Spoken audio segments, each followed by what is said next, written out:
कर्म का परिणाम। प्रिय दोस्तों, नमस्कार। एक बार एक चोर एक महात्मा के यहाँ पहुंचा।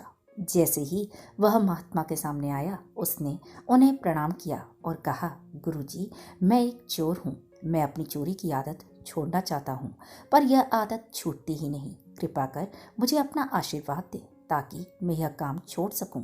चोर की बातें सुन महात्मा ने शीघ्र ही जवाब दिया, अगर तुम चोरी की आदत नहीं छोड़ सकते हो तो एक काम अवश्य करो। चोरी करने के तुरंत बाद अपने गुनाहों को उन लोगों के सामने स्वीकार कर लो जिनके यहाँ तुम चोरी कर रहे हो, या फिर जिनके यहाँ तुम चोरी करने के इरादे से गए हो।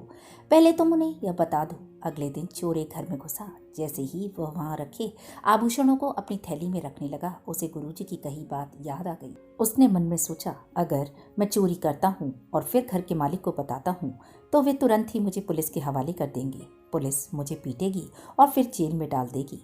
जब यह विचार उसके मन में आया तो उसने अपना मन बदल लिया और चोरी किए बिना ही घर से वापस चला आया। उसके बाद उसने चोरी करने की बहुत कोशिश की, पर सजा के डर से वह एक बार भी ऐसा नहीं कर पाया। वह गुरुजी के पास वापस लौटा और कहा, आपने ये कैसी सलाह दी है मुझे? अगर मैं जानता हूँ कि मुझे चोरी की बात घर के मालिक को बतानी है तो ऐसे में मैं चोरी कैसे कर पाऊंगा? गुरुजी ने जवाब दिया, मैंने तुम्हें यह सलाह इसलिए दी थी ताकि तुम चोरी करना छोड़ दो। जब तुम्हें मेरे शब्द याद आए तो तुम सावधान हो गए।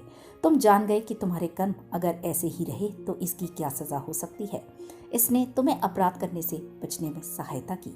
तुम्हें हमेशा अपने किए गए कर्मों के परिणाम के बारे में सचेत रहना चाहिए, तब तुम कुछ भी गलत नहीं करोगे। हम में से ज्यादातर लोग जागरूकता की कमी के कारण गलत कार्य करते हैं, इसलिए किसी भी कार्य को करने से पहले हमें उसके परिणाम के बारे में अवश्य सोच लेना चाहिए।